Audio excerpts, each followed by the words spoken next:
Well, after 5 days out here with my brother and him watching me burp and fart loudly and poo on the ground and sleep in a tent and eat out of my hands instead of using silverware, he asked me, are you ever going to return to civilization again? The answer is probably not. And where down we go, where down we go, say where down we go, oh, 'cause say we run you down to your cost, oh, way down we go.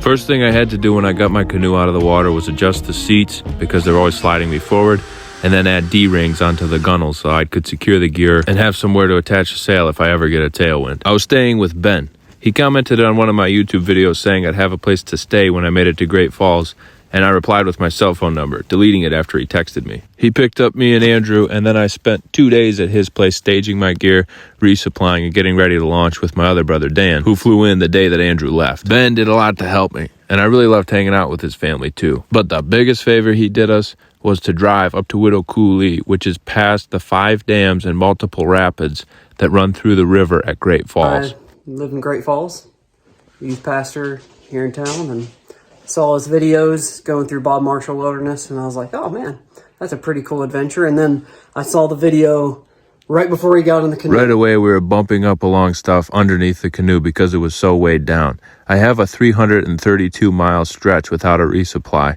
and that's why the canoe was so heavy. But it didn't help that the river was so shallow in these parts. Besides slamming his thumb in the door when he got out of Ben's truck, Daniel did all right and went down the river without incident. It was about a day of paddling to get from Widow Coulee, where Ben dropped us off, down to Fort Benton, where I'd have to go inside and pull our permits and get a waterproof map for the section ahead of us, the Upper Missouri River Breaks National Monument. The visitor center was more than just a map store and a place to get a permit, though. It had a lot of neat exhibits about the local wildlife, the local people, the history, the geography of this place, everything we needed to know about what we were getting ourselves into and what was there before us. I had to read fast and only look at the exhibits that interested me the most because we only got there with 15 minutes to spare before they closed. My favorite was this rifle, preserved from Chief Joseph when he made his official surrender. I also liked some of the taxidermy that they had, because I can see these animals from a safe distance, but never close enough to get a really good look at their markings, like I can when they're in a museum. Unfortunately, the hardware store was sold out of the isobutane canisters that I needed, but I had a phone number saved from someone in the area and gave it a shot. He said he's going to leave a van down by the fishing access site at Loma, and then we can drive out to his farm tomorrow if we want to pick up fresh produce and more isobutane canisters. And as random as that sounds, we're probably going to do it. How was your first day, Dan?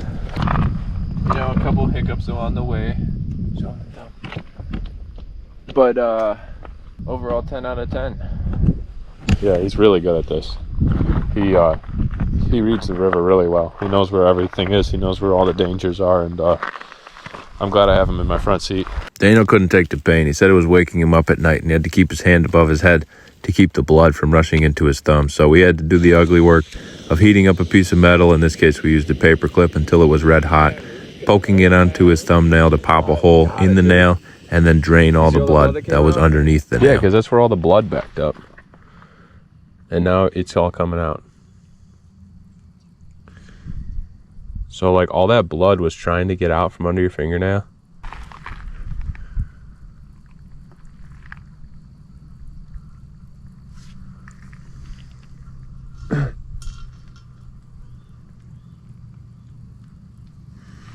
I wiped it with alcohol to clean the area and then put a piece of gauze on his thumb, careful not to touch the part that was to stay sterile because we have no way to handle an infection, only to prevent one. I trimmed the excess gauze that exceeded his fingernail and was more than we needed to absorb the blood, and then I wrapped the piece with enough tape that it wouldn't slip off while he was paddling. Does it hurt? Just go lightly.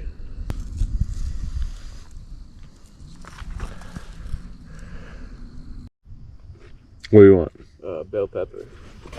When Nick dropped off my mail the night before, he also gave me a big bag of produce from his garden, and we spent the morning eating all of it And then drinking a jar of salsa because we didn't have any chips, but the salsa was too good to not drink. And then thinking about how much more produce we get when we went back to his farm at the end of the day today. Meanwhile, the landscape that we were passing through was a constant, steady reminder that I was out of the Rocky Mountains and into something different, coming into the Great Plains. The walls of this river are anything but stable. They erode easily. Sometimes you can see things falling off of them and the deep lines that the water cuts when it runs down from the top. Up there, it's nothing like the walls of the river.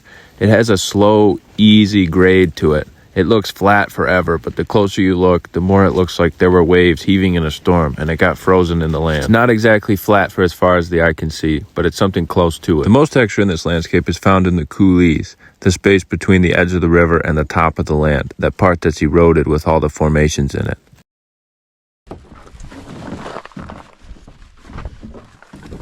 Whoever said not to trust strangers never met Nick, because when we got to the fishing access site, sure enough, there was a minivan there.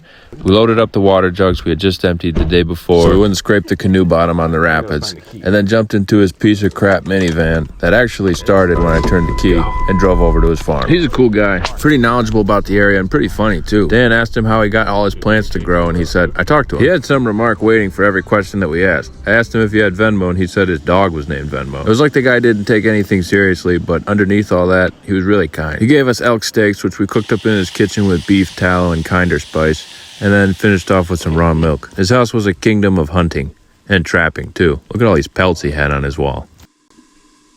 That is a lot of skins. We washed up from lunch, and then he came in as we were going out. With the water jugs full and the meat cooked and lunch eaten, there was only one thing to do, so we headed out to the greenhouse and picked a bunch of produce that we could go into the Missouri breaks with something fresh to eat. His final joke was to load me up on spicy peppers, then tell me they weren't hot. These ones you can eat.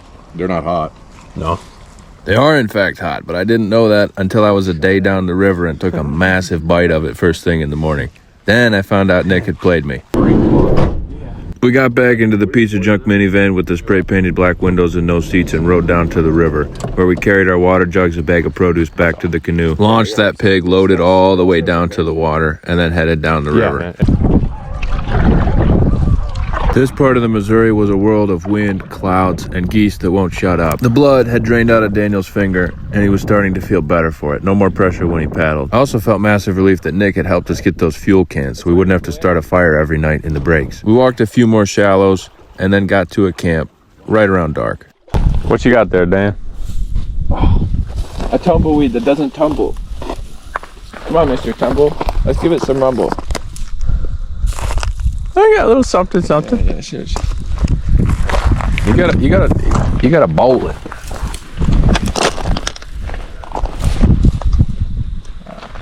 Man, that must be one of those made in China tumbleweeds. You know, we got the browns, we got the hood, and we got the blacks. Yeah, that's pretty much it. You know. How do you like the scenery is more what I meant. Oh, Not the cows. majestic, I would say.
Couple more strokes and I'll be at mile 1,999 because the river miles count down to St. Louis. So that means I'm less than 2,000 miles to St. Louis, Missouri, where I'll join the Mississippi. Only 2,000 miles to go. When weather permits, I put my solar panel out on the boat, to charge up this battery block, and then at night I bring it into my tent and charge up all my electronics so they're ready to go for the next day. The next morning, a storm was gathering in the sky. The wind blasted at our faces, and we paddled downstream through the most heavenly landscape we've seen so far. This is the Upper Missouri River Breaks National Monument. It's preserved from development. You can't even go more than idle speed if you're in a powerboat, and we didn't see a single one the whole time that we were out here. Pretty much, it's just accessible by canoe and kayak. There were plenty of cattle out on the private rangelands through the breaks, but by and large, the landscape looks the same as it did when Lewis and Clark came through the area. It hasn't changed much. The road network doesn't really extend out this far, and it's hard to get to, so this area doesn't get a lot of visitors. One of only 2 bridges to cross the river through this long stretch is at Judith Landing, where we stop to take a break and then get back on the water. The lunch spot that day was on an island with tall grass before we could get up to the grove of trees where there was some shade from the heat of the day. We took it there, walking slow through the grass to make sure we didn't stir up any snakes. Sorry, I farted. There were storm clouds ahead of us, but it looked like the worst of it was already behind us, and with the wind blowing on our face, we were hoping that it would push the storm further to our backs. But about the time we got to the cable ferry, which goes across the river where there is no bridge, the storm was coming towards us because the wind had changed. It was also here that we negotiated the Dauphine Rapids, some of the swiftest water in the area with plenty of rock hazards underneath. But this time of year the water's lower. It doesn't flow as fast and the rapids weren't as bad as I had expected them to be. We went on the far right side to avoid the worst of it, which was further to our left. We got through without a problem and didn't even have to walk the canoe. Look at how much it's raining back there. We just missed it by like 10 minutes. That storm that Dan just pointed out started coming towards us, though. We used the tailwind to throw up the sail and get a little bit extra of a boost before it hit us. It's not too bad, but I think it's going to last for a little bit. Judging by the area, though, this place doesn't get a whole lot of rain, so it can't be for too long. Dude, so the storms are brewing, and the headwind's so strong we weren't moving anywhere, so we had to come into shore. And now we're parked up near this wall, not as bad of wind, and it shouldn't last too long. We got some clear sky over there. I'd been so focused on making miles I forgot to be curious about the landscape around me, but it was Dan's bright idea to climb to the top of one of these coulees to see what it looked like from above the river.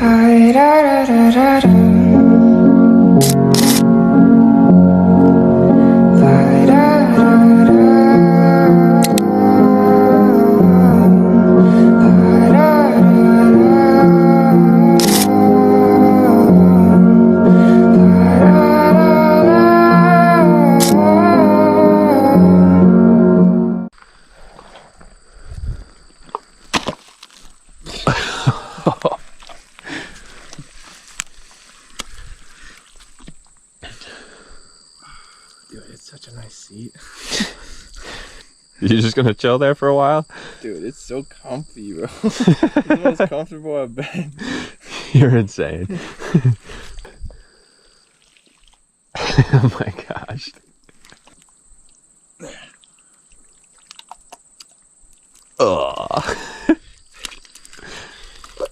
Another name for this river is the Big Muddy, and it's easy to see why. These mud flats exist all over this river, and we make our best effort to try and stop somewhere that isn't covered in mud so we don't have to track it into camp.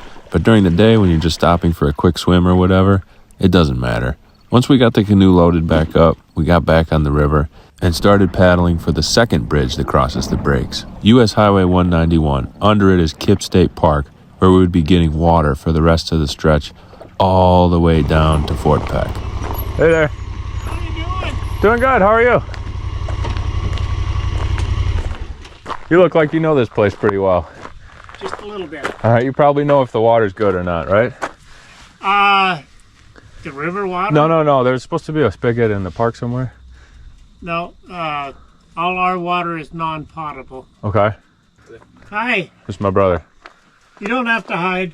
I'm not a bad guy. I can talk to two at once and not have a real problem. Alright, well, you get the double trouble. Yeah, he was saying the water is no good here. Oh, okay. So we gotta filter some from the lake or filter this stuff. Well, I can go get you 6 gallons, but you got to have your own container. I do. Yeah. How far of a drive is it? Oh, don't worry. Don't worry. It's government grass. It's good. Okay. Do not fold currency. Oh, okay. The fee was $5 per person per day, and we passed through the area for 2 days. We didn't have a pencil to fill out the envelope to say all that, and there wasn't one at the station, so we just put $20 in the envelope and dropped it in the security box without any explanation. And then our friend with the water came back, and we filled up our jug. What's your name? Bob. I'm Jake. Okay. I'm Dan. You're Ben? Dan. Dan? Yeah, you got to speak up. I wear 2 hearing aids, and I still can't hear worth crap. Like my dad. It happens when you get old. Yeah, but he doesn't wear his hearing aids. And then he says, quit yelling at me. Being the only boat ramp for a long ways, there was a line of people to pull out for the day, but we still had a ways to go. We were shooting to get past Slippery End, which is an elk viewing area, because Bob, the guy who gave us the water, had warned us that there'd be game wardens down there and they'd come and hassle us if they saw us. But we didn't quite make it that far. We just had to hope we wouldn't get heckled by the game wardens. We did see some pretty cool wildlife on the way out, like this beaver that slapped its tail right in front of us. Oh, nice. There we go. And these turkeys that would do anything to convince people that they can't fly. So instead of using their wings to get up and over this cliff, they all just scrambled to the top, like the stupid bird that they are. The camp spot was a decent one. Good ground to set up the tent, and a big tree that we could use to set up a makeshift kitchen to cook standing up because we'd been sitting on our butts all day. We had a perfect sunset and listened to the elk bugle all night.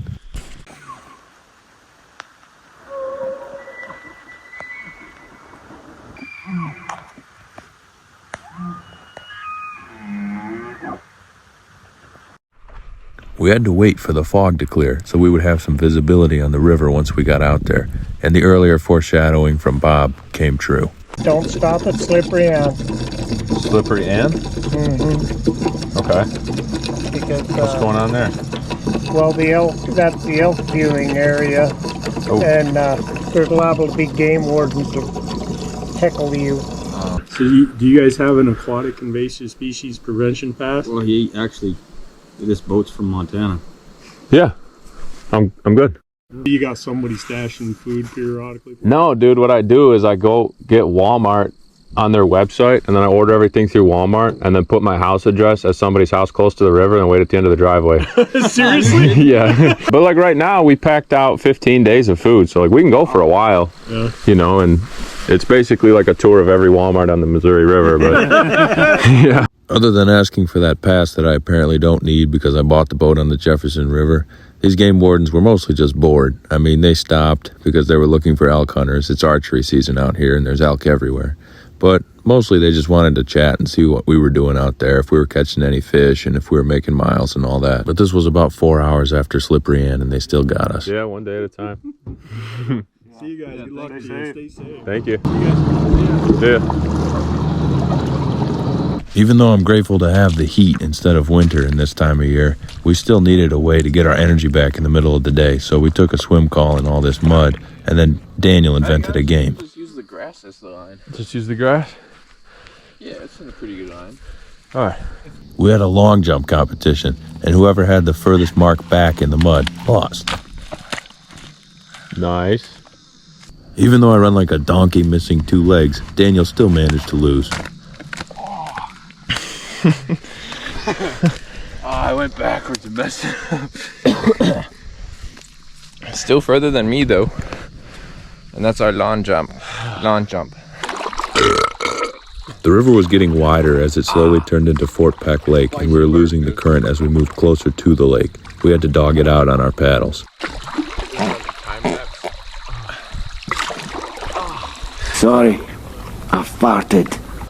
Basically, the dam at the end of the lake makes it so that all the water is at the same elevation, and the closer you get to the dam, the less elevation you're losing until that number hits 0. Here, we're about 100 miles or so away from the dam, and already the lake had slowed to almost no current at all.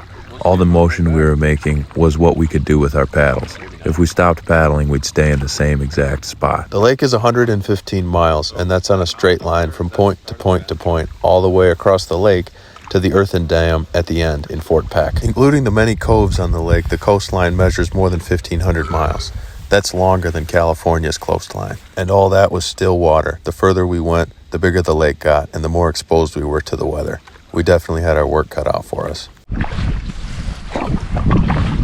Besides the rainy day and the early start, our first big challenge was something called UL Bend, a big oxbow that, now that the dam is there, collects all the sediment where the river used to be. It's also the Missouri's confluence with the Musselshell, and all that water backs up into the bend too. This thing was an absolute killer of our progress. Even trying to find the deepest part of the channel, we were in very, very shallow water with muck all around us and under us. I couldn't even submerge the whole blade in my paddle, so it was extremely slow going in this part, and we could just feel the friction on the bottom of the boat, as well as the clumps of muck building up on the ends of our paddles. Here's where the water is now, right there, and then up by all these logs and stuff, way up by that hill, that's where the river can get to. That's like the high water, and that's where it drops all this stuff when it's at high water, and you can see just how low we are. I mean, we're getting through it, just a lot slower than if it was a deep, fast-moving river, but we're still getting through it. A little update, we paddled it all this morning, got pretty tired and took a break. Daniel was just like exhausted, so we took some time off, and now we're hitting this. And all this stuff is white caps and waves that are like almost coming into the boat. So we stopped on the shore, and I did check the weather, and this wasn't forecasted. The wind is supposed to be going the other way, but we're just gonna wait for it to die down, and if it doesn't die down in the next 40 minutes or so, we're just gonna start walking the boat alongside the lake until it does, because the wind's coming straight at us and the waves are coming straight at us, and it's gonna swamp the boat if we paddle in it for more than a couple minutes. Daniel's game to kill the time while we were windbound was to see how long you could run on the side of this wall and then mark your longest spot. I mean, once we ate a pound of pasta and we're just sitting there, we had nothing better to do, so this was actually a lot more fun than it looked.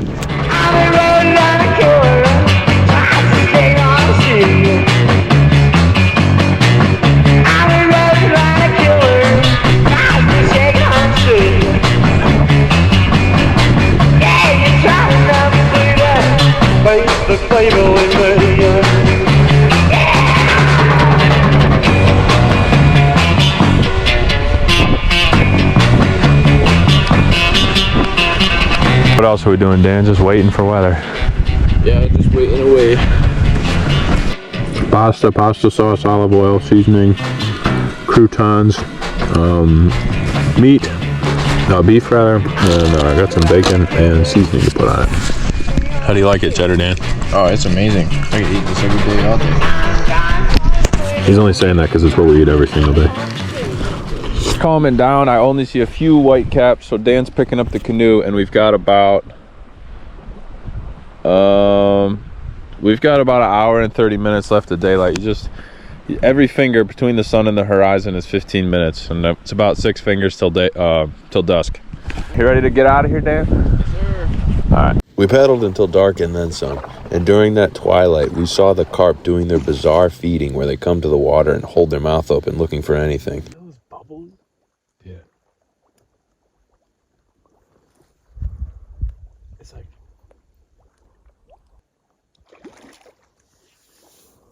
The sunset showed us all the contours of the heavenly landscape of Fort Peck Lake. The land and water were different than the river from Great Falls all the way to the end of the breaks, which we had just completed. The water feels different because it's more still here. It heats up faster, it's easier to swim in, and the hills that would be beside the river are buried under all the water backed up by the dam. So we're literally paddling beside hilltops. We continued paddling until well after dark. We were pointing out constellations in the sky toward each other and thought, we better get off of the water. My night vision's pretty decent if I've been outside all day and I'm not using a headlamp, but it's definitely not good enough to navigate. So I looked toward the shore, saw that there was a thin line of soil lighter than the rest, and guessed it to be sand.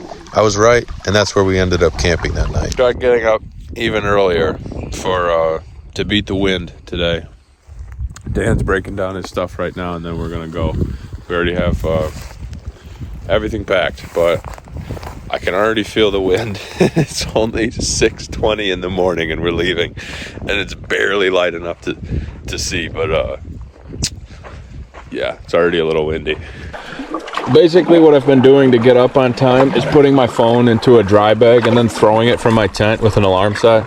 And then by the time I turn off my alarm, I'm already standing up and outside, and I chug a liter of water and I'm like awake. And this morning we got on the river nice and early because of the wind we had yesterday. We wanted to beat as much of it as we could today. We have the slightest tailwind going right now. It's not much, but anything helps. And we're just gonna be dogging it out across this lake. Yesterday we made 26, and if we can do that again today, I'd be happy. I'd be even more satisfied if we hit the average we need, which is 30 to get to town. But we can make up for those lost miles on the back end. We can make up for those miles east of the dam once we get into a river that's flowing again. There's no buildings or structures or anything on the lake, and we saw 2 fishermen and 1 in the distance. But other than that, the rest of the thing has been to ourselves. Ever since we came through UL Bend, where it was really shallow, I don't think power boats are going through there, so they have to launch from the next ramp. And that whole stretch between UL Bend and the next ramp was completely ours, alone. And I think it's going to be mostly the case going forward because the geography of this place just doesn't favor development. It's pretty jagged around here. And it's been nice to travel in a different environment, you know, even if there is no current. I enjoy definitely looking at this place. We dogged it out and crossed the lake so that we have this this piece of land covering us from the waves, and we've got 16 miles for the day. We're going to take a quick lunch and then get back to it.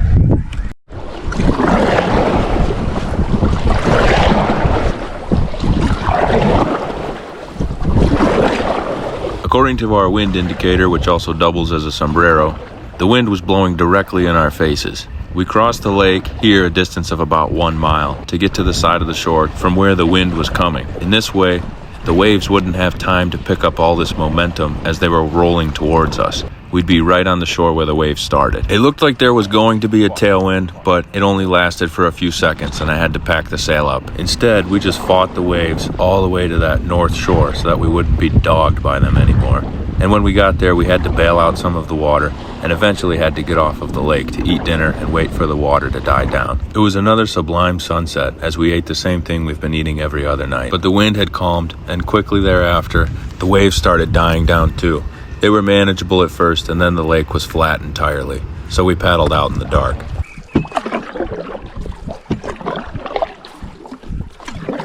I'm constantly trying to balance the forward progress of this expedition with the safety to get the whole thing done. I thought that it wasn't too big of a risk to paddle in the dark here. We could see well with the starlight, and because our eyes had slowly adjusted to the dark as it got darker. Plus, the lake is very deep in this area, and I didn't have any fear of hitting a sandbar or a gravel bar, rocks or logs underneath the surface of the water. There were no other boats, of course, because we were the only ones stupid enough to be out after dark, so we had the entire lake to ourselves. And I used the same trick as the other night, looking for a line of soil lighter than the rest, guessing it to be sand, and then beaching there when we did want a spot to camp. It worked out for me both times, so this would be my method going forward whenever we'd paddle under the starlight. Probably the worst part about this lake, I mean, besides never having a tailwind or anything like that, is all these flies everywhere, and they all bite. So I put my shirt back on and stuff, but we don't really have any way to kill them. They're too fast for me. I got that one. Of course, the one that I get. But there's too many. Even if I could kill them all, I'd be out here all day trying to smack them. So I cleaned out the boat at lunch, hoping like there was some garbage or something that they were feeding off of. But no, I think it's just us. I think they just want to eat us. So we are... we're just trying to paddle and shoo these things away at the same time. I'm only doing this because it smells nice. It does smell nice. Do you want me to rub it the rest of your back? No, right on my shoulder. We're at 27.7 for the day, and we just stopped on this little gravel bar to have dinner. Dan's cooking up some mashed potatoes and stuff right now, and the sun's going down. It's starting to get to be that time, but after supper, we're gonna try and get a couple more miles in because we do have a headwind, but it's very slight, so we'll be able to make some distance tonight, but we don't know what tomorrow's conditions will be. So we're gonna try and make the miles while we can. And I'm not saying that Andrew is bad luck, actually the opposite, but my last brother who I had out here, he kind of comes and sucks up all the good luck for the month all at once. and then the conditions just changed as soon as he left. And he's done that before too. So like he shows up and there's a rainstorm right before he shows up, so there's excellent current, and then like we get a following wind through the gates of the mountains, and we go through like this beautiful scenery, and then like we go through all the portages before the portage wheels break, and then we get a place to stay in Great Falls before he leaves. And then Dan comes out here, and Andrew took all the good luck with him. And we've just been getting punched by the wind this whole time. And that's not a knock on Andrew. It's just the good luck follows him, and he's not here. So supper's over. We're heading out now. It was a satisfying one, but we got some miles to make. How was it, Dan? Some good old mashed potatoes and bacon bits. Mashed potatoes and bacon bits, yes sir.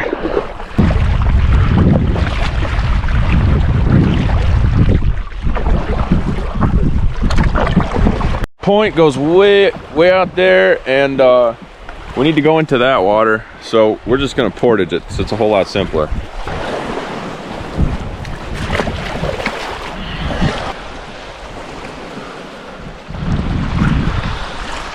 Yeah, easiest portage ever. And look at the water on this side, and then this side. Shifting some of the weight around because of these waves, and the top, we want to bring the bow up so that we don't take on more water. We put all this junk in the back because this is kind of the heaviest we have, and then I'm packing all this little stuff up here because it's bulky, but it really doesn't weigh that much. And then these guys are almost empty, so I'm not worried about them. You can go a little faster with this pig.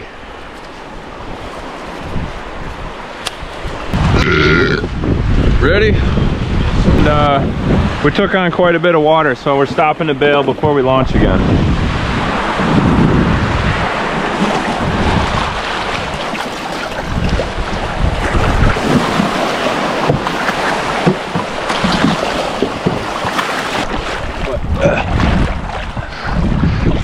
I swear this whole day felt like paddling uphill or something. It felt like my paddle was more of a shovel than a paddle. It was like scooping wet dirt. The bright spot was when we stopped to get something to eat and took a swim in the lake for the last time before we'd be leaving.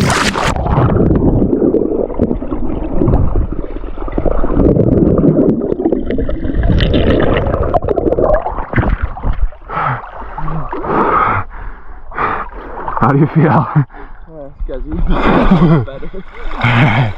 The last 8 miles of the lake, it felt like there was a vortex under us trying to keep us there. The waves were rising. We were watching a storm build over the town of Fort Peck, thunder and lightning ahead of us, and a little rainbow where the rain was falling. The wind pushed against our bow harder and harder the closer we got to land. It was 8 miles from the swim spot to the marina where we'd be pulling out to get our supplies and the new portage wheels, and then walking across town to the river on the other side of the dam. Had so many strokes up until this point. Probably 1.5 million. Now I want 1 million beers. We're not even there yet. The marina very graciously held onto a shipment of food and my new portage wheels for me. Got our new wheels. Hopefully these guys work out better than the first. And then a bucket of actual backpacking food to reward Dan for helping me out so much. And then a whole box of all kinds of other groceries to take us the rest of the way to Williston. What are we doing right now, Dan? We're portaging. Why are we portaging instead of paddling? Because there is a dam blocking our way. Damn it. Ah, dang it. Ah, dang it.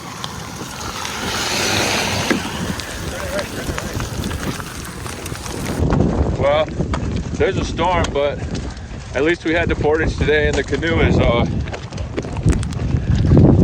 filling up with water. It keeps getting heavier and heavier as we walk. But the upside is that we're getting wet. And the upside is we're stretching our legs. Stretching our legs. In a while. It was 4.17 miles of portaging through Fort Peck when we got out of the lake all the way down to the dam. And we stopped here to check out what seemed to be the main attraction because it was right in the middle of town and a really well done memorial at that. I think that Fort Peck Lake's not one I'm gonna miss. The portage is done. 24 miles we fought the water that day. 4 miles we fought the rainstorm while we portaged it. It was a rough day, but it had maybe the best ending when a guy who had seen us portaging came back to find us and take us to the bar. What's up, man? The river's that way. I know, we're going to the bar to get something hot to eat. Well, that's, we were trying to chase you down to let you know that, yeah, and they close in about an hour. You park your boat right there. Or just You give us a ride over there? Yeah, we Sweet, man. What's your name? Kip. Jake. Jake? Dan. Dan? Nice to meet you. We'll be right back. This heavenly landscape came at a massive cost. It was a challenge that took me and Dan every bit of our strength to get across, but we did it. Fort Peck Reservoir, all 115 miles of you. I hope I never see you again. There's delays on the plains out of eastern Montana where you told me you were leaving from. You've been stabbed in the back and the rest of your body. Won't you tell me where you're bleeding from? If you need a tourniquet or if you want to turn and quit, know that I'll be by your side. You bled your whole soul into things you can't control in a world you'll never satisfy. I'll bandage up your body and your bones and your band-aids too. Take care of the blood that you love around